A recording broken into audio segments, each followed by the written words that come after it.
Hey guys, hello and welcome to Naveed for Speed. In today's video, I am going to be bringing to you this car right here. It's the Nissan X-Trail, but it's not just any old Nissan X-Trail, it's the N-Trek trim level. That's supposed to be the more adventurous trim level of the Nissan X-Trail, and I'll show you exactly why that is. I'll show you around the exterior, I'll show you around the interior, and no video is complete without taking the car out to drive. So I'll show you what it feels like to drive.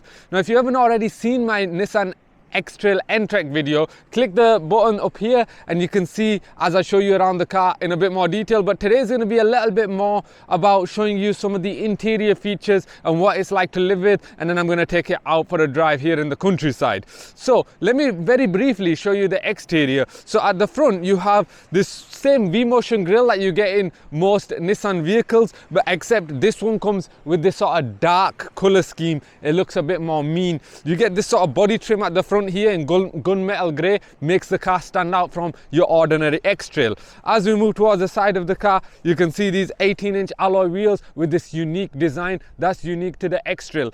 As we move further towards the back of the car, I mean, you can see as we're moving along, you can see these sort of really dark roof rails as well. Everything comes with this sort of dark theme. As I navigate the mud, yes, this is an adventure car, so I'm out in the countryside. I will show you the boot, where again you have that gunmetal grey in the rear bumper. And as I open the rear boot,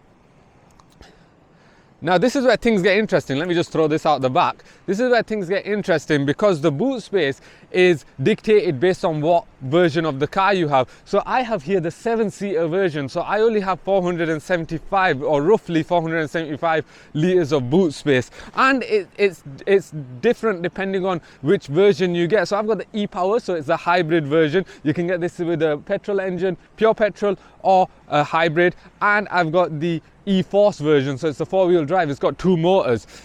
In the boot, however, you get this sort of material over here which is really good to store loads of stuff. It's really nice and soft. But interestingly enough, you can lift this up and you can turn it the other way and put it back in there, and now you've got this sort of waterproof boot floor. So if you are bringing muddy boots like I might be doing today and you're putting them into here, you can then just take this out and clean it. Easy to wash, easy to clean, great practicality.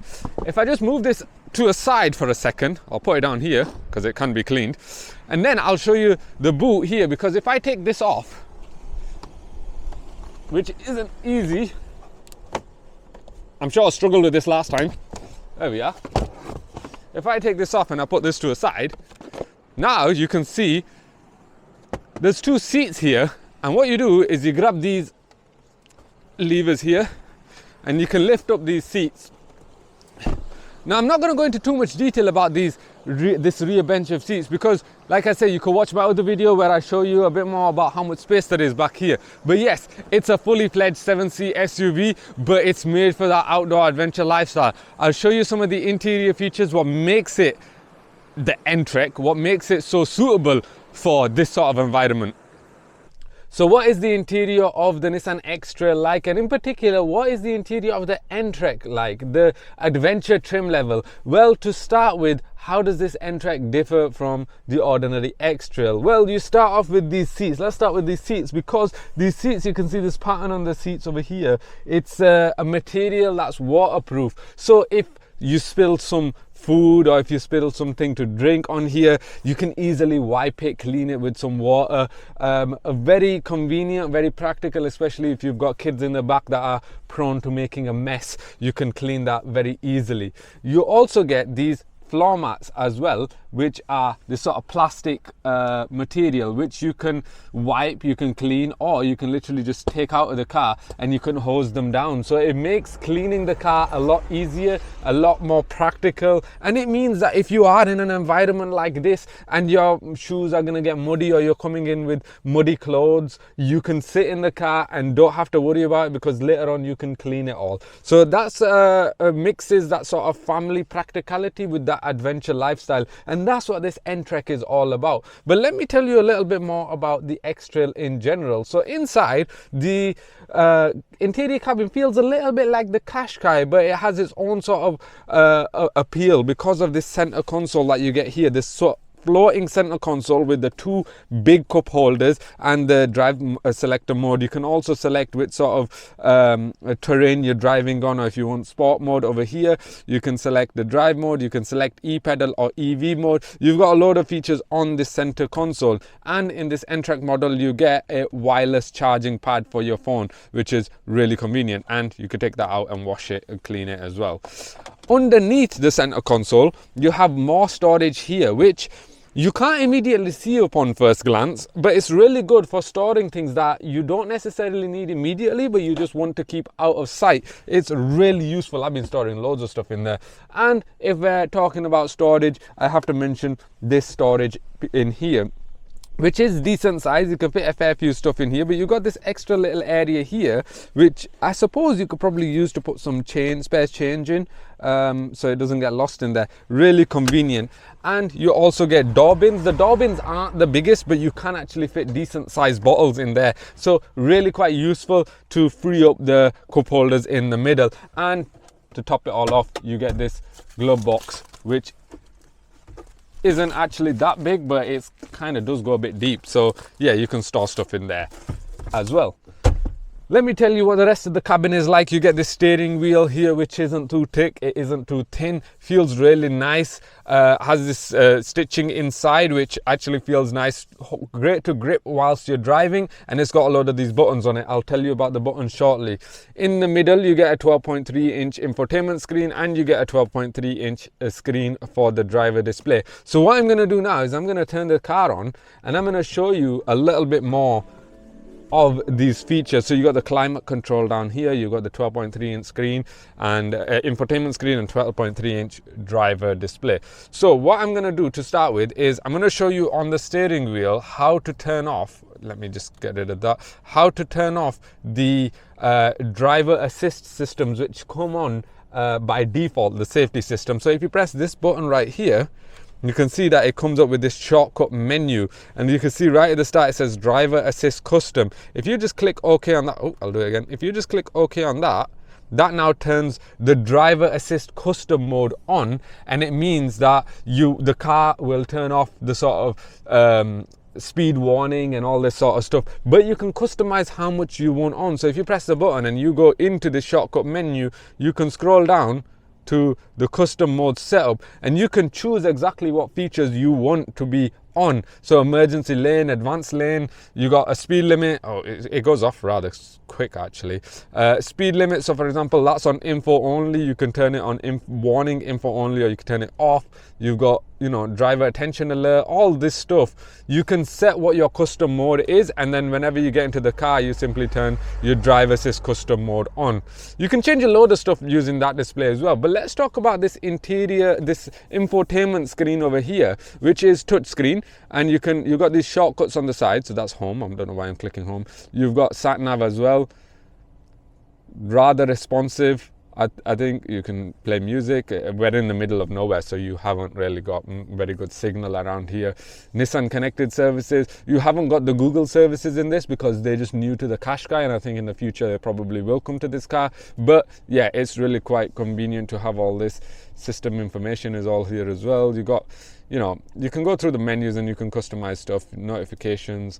Let's put it to home, where you can select your music and you can connect everything up, and you get these shortcuts down here. So let's click this one. So for the camera, so you can, there's your camera mode. I think it only has, oh wait, you can click through the different camera modes, which is really convenient when it comes to parking. This particular camera is really quite convenient. It don't seem to have the 360 3D feature that the Qashqai has, and it also doesn't seem to have the invisible hood view, but this 360 camera all around is actually really convenient when it comes to parking. Really useful, really helpful, and you get obviously parking sensors as well, so that makes everything a lot easier. Aside from that, let's turn that off.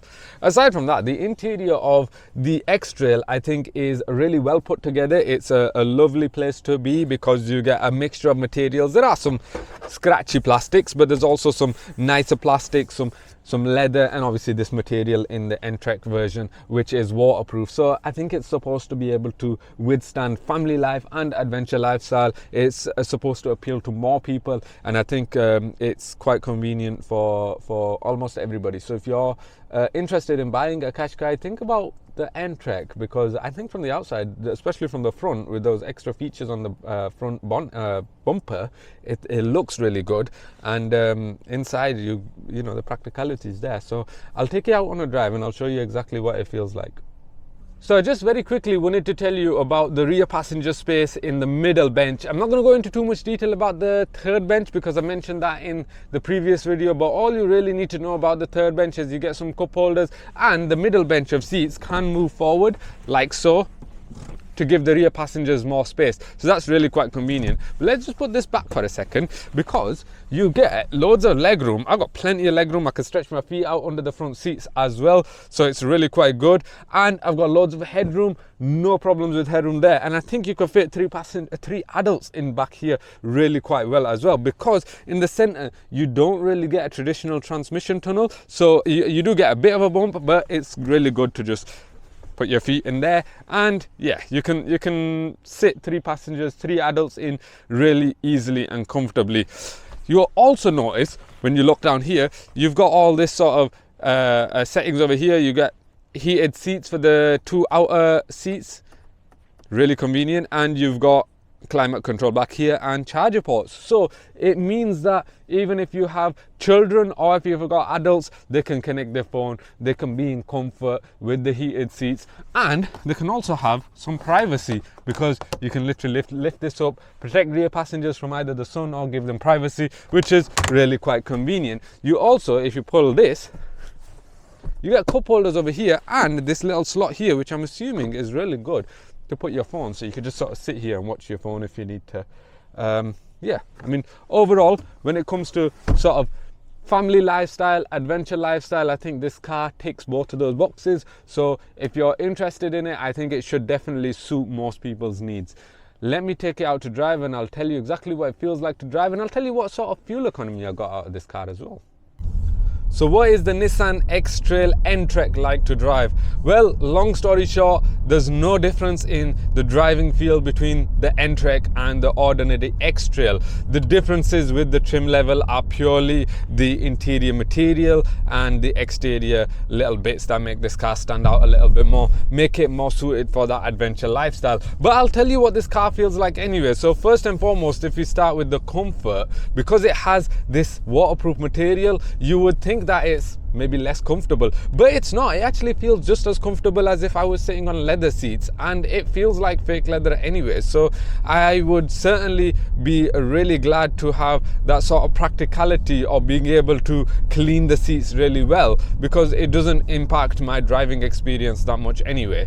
In terms of how it feels to drive, well, if you've driven the Qashqai, you will be familiar with the ePower version of this car as well, because this car has a 1.5 litre petrol engine, and it has those electric motors that are powering the wheels with the petrol engine, just making sure that the batteries are topped up. And it does really well to make sure these batteries are topped up, because it always has a decent amount of juice in there, and you can always rely on the smooth electric driving feel to make things nice and comfortable, make things nice and refined. That 1.5 litre engine, you can hear it in the background, especially when you are accelerating a little bit more, but when you're up to speed, you don't really hear it that much. It just runs in the background at low revs. Make sure everything's running nice and smoothly in terms of the amount of battery charge that you have. Even in the city, you don't really hear the petrol engine that much.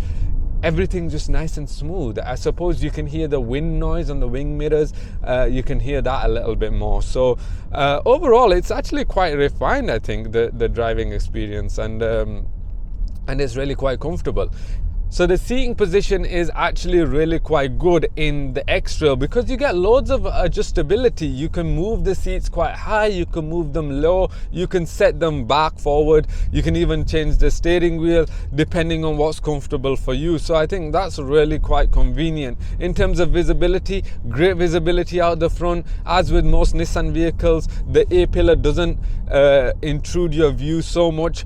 It's quite narrow. I was expecting expecting it to be a bit thicker, so that's really quite good. Wing mirrors are decent size as well, and visibility out the back is okay, even though I imagine it's probably worse if you've got 7 passengers in the back. Oh, well, not 7 passengers, 6 passengers, not including the driver, and then obviously more at the back.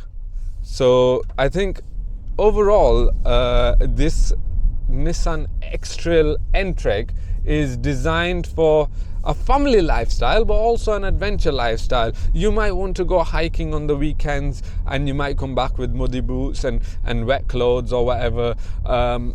It's there to be able to be practical in those scenarios as well. Let me tell you a little bit about the fuel economy. So the fuel economy that I've been driving this car around the city for around 2 days now.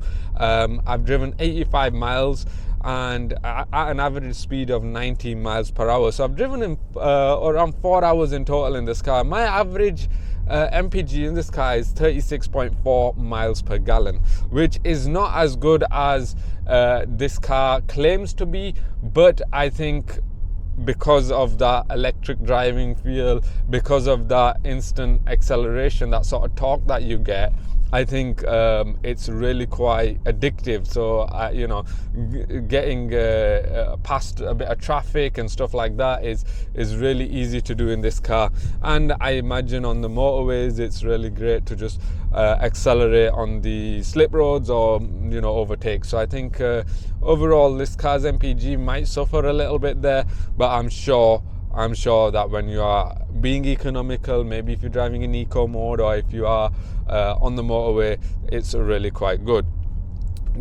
Talking about driving modes, there are a few different driving modes, including snow mode and off-road mode. So because this is the e-Force version, you can actually get, you know, you've got 4-wheel drive, so you can actually take this car off-road, and you shouldn't really have much problems if and when you need that sort of capability in the snow, for example, or when you're going off-road. So it's there when you need it, and it should be capable to do that. When it comes to sport mode in this car now, I'm just gonna pull over for a second so that I can give myself a bit of time, a bit of room, so that I can show you what the sport mode of this car feels like.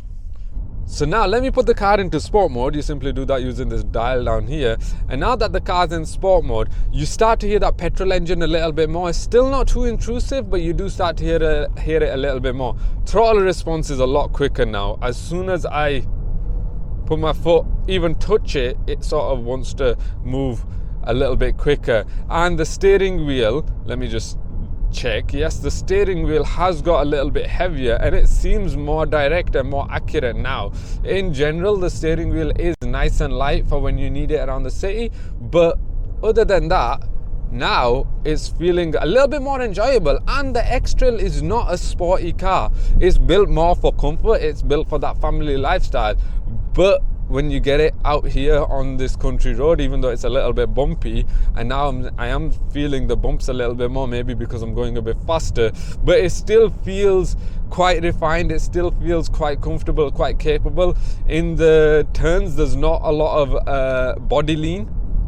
I thought there would be more. I have heard that this car does not have that much lean, and that is true. It does not lean that much. So I think overall, and you know what else is interesting? Sorry, before I finish this video, I do want to mention that when it comes to traditional electric cars, or even some cars that are hybrid that can run purely on electric car, which this can, you will feel sometimes the passengers will start to feel a bit sick because there's no link between the sound of the car and the speed in which you're traveling. With this car, I'm not feeling that much. I mean, I suppose I'm driving, but my passengers have not complained about that either. Maybe it's because you can hear that 1.5 litre petrol engine doing its thing in the background. Even if it's very subtle, you can hear it doing its thing. So as soon as you put your foot down a little bit, you get some sensation or some sound that the car's accelerating, and your body subconsciously is able to brace for that or able to account for that. So maybe that's why you don't feel sick that much. So I think, again, if you've got kids in the back and they tend to feel sick on longer journeys, maybe this car goes somewhere to helping that, to making sure that they're not sick. And if they are sick, you've got the seats in the back that you can clean easily. So yeah, practicality for that sort of stuff, really good. Family lifestyle, adventure lifestyle, all that, really good. When it comes to long journeys now, I want to mention to you, in my next video, I'm going to be taking this car on a longer journey. I'm going to be driving it all the way to Folkestone, which is about 250 miles away from where I am. So hopefully I'll be able to explain to you a little bit more about what this car feels like on the motorway and what this car feels like on a longer journey. Am I going to be tired? Are the seats as comfortable? What does it feel like on the motorway? Is the steering wheel a little bit twitchy? I will let you know all that in the next video. So make sure you subscribe to my channel. Make sure you stay tuned and watch that video if you're interested in an X-Trail. But other than that, thank you very much for watching, and thank you very much for Nissan for giving me the X-Trail to test out, and I hope I can give you more reviews, honest reviews like this, and explain to you how cars like this feel. So thank you very much for watching. Take care, and I'll see you on the next video.